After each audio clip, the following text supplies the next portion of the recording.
Hey everybody, I have here the 27-inch iMac. This is the new 2020 edition that was just announced a few days ago. I gotta be honest, I haven't used an iMac in almost 10 years. The last time I used an iMac was at one of my old jobs in Hong Kong. So the special thing about this iMac, other than the fact that it's freaking huge, is that you have a 5K display panel and with a webcam that's 1080p, which is perfect for, nowadays when everyone's working from home and doing a lot of Zoom calls. So there's a tab here that you pull.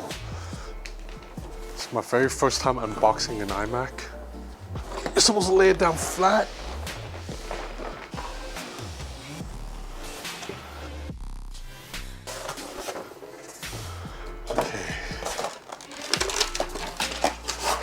So we have a charging brick right here. It's a Hong Kong UK plug.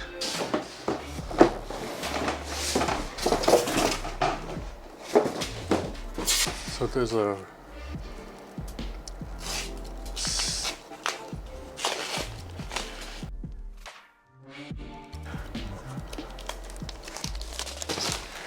and then here we have a keyboard. Okay, let's take a look at the ports on the back of the machine. So you have a 3.5mm headphone jack. You have, this is an SDXC card slot, a USB 3, another USB, well, a bunch of USB 3. These all, this one is a Thunderbolt 3 USB-C. You get two of them, and you have a gigabit Ethernet port. So you get a headphone jack when the phones themselves don't even give you headphone jack. And then you have the power button right here. This remains unchanged. Anyway, I'm gonna set up this machine in my room and then I'll continue the video. Hey, so I've been testing the 27-inch iMac for the past 3 hours now, and damn, this is just a lot of power. It's a really beast of a machine. So first, let's look at this display. It is a 5K panel, so everything on this looks really gorgeous. And yeah, I watched a couple of K-pop videos on it and everything looks really nice. Now, a new technology that Apple's marketing with the screen is that this is called Nano texture coating, meaning this is a matte coating on a screen, but it's not just a matte coating over glass display. The matte coating is built into the screen at a nano level. That's why I call it nano texture. So what it does is it helps reduce glare. So you see right now I'm flashing a flashlight at the screen and you really can't see it that much. And you notice right now I'm also next to a window and the glare is not hitting it too bad. Now obviously this is not the best example because I don't have windows right here.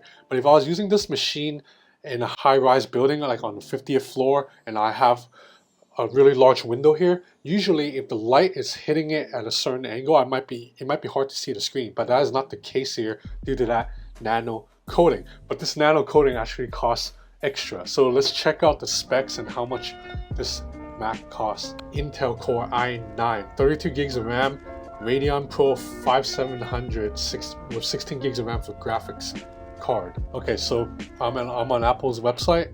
So this is the top model and it starts at $2299 US. But this machine costs a little bit more because first it's nano texture glass. So we add that on, that's another 500 bucks. This is the higher end souped up version of the processor, that's another 400 bucks. And then this machine has 32 gigs RAM, so that's not even the highest end. You can bump up to 128 if you want, but 32 gigs of RAM.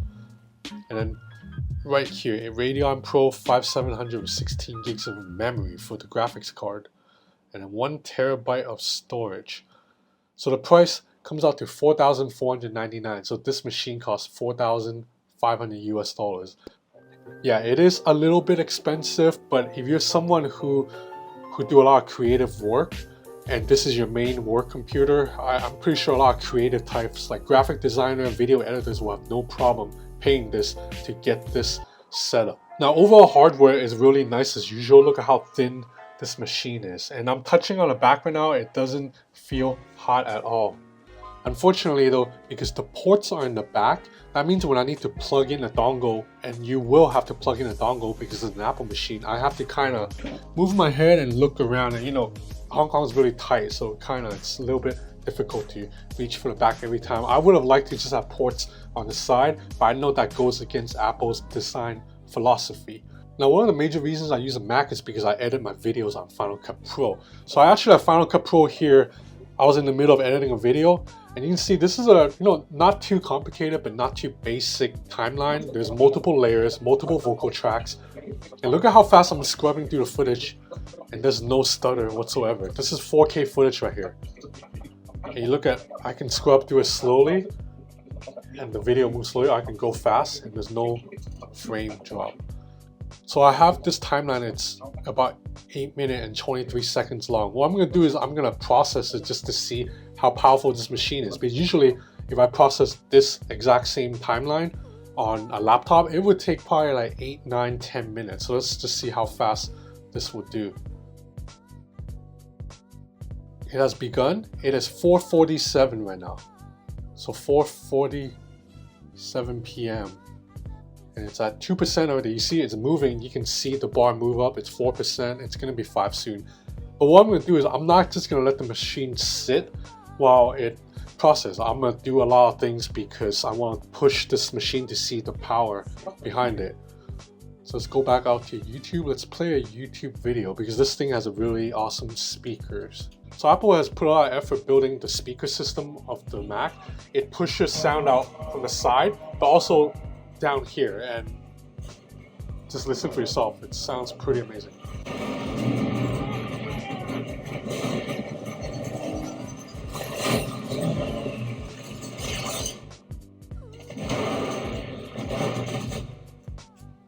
So this video, even though the title is in 4K, is actually, it's a little bit pixelated. This is not a 4K video. To check out a proper video, we gotta check out K-pop because they have the best colors and the most highest resolution. So another benefit of the nano texture coating is that it has a matte coating, but it doesn't affect contrast. Apple says that other laptops with a matte coating, it tends to make the contrast a little bit dimmer than usual, but you can see the case, it's not dynamic range on this, it's excellent. And the speaker is actually really damn loud, and look at the viewing angles on this. There's no glare even when light is shining directly on it. It's just a beautiful screen. Okay, let's check the process right now.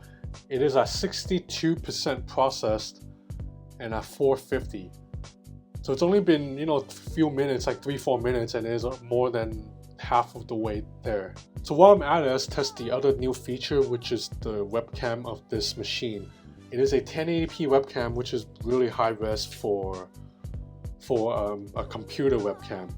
And you can see it's so high res that you can actually see all the details in my room, and also the fact that I have some blemishes on my skin. And the audio recording should be pretty high quality too. Let's test the sound.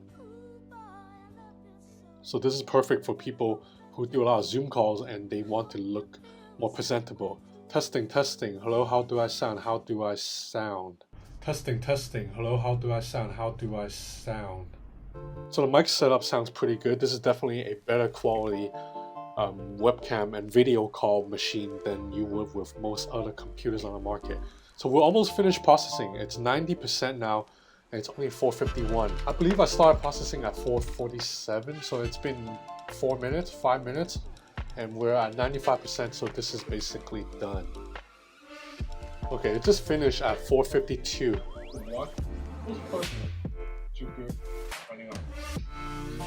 So I was able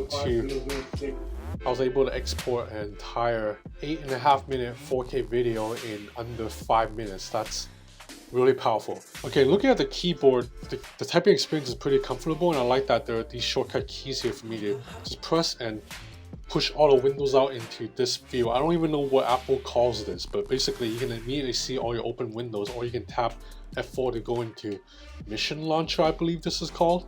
So of course, this being an Apple machine, all of Apple's features like AirDrop is here. You just have to tap a couple of taps on your phone, you'll be able to send whatever files to your iMac or back and forth like that, and whatever schedule you put into the Apple Watch will show up here very easily. It's a whole synced ecosystem, and I think that's why a lot of people like to use Apple machines. Now I know this is a little bit expensive, but again, I don't think the creative types will mind that much.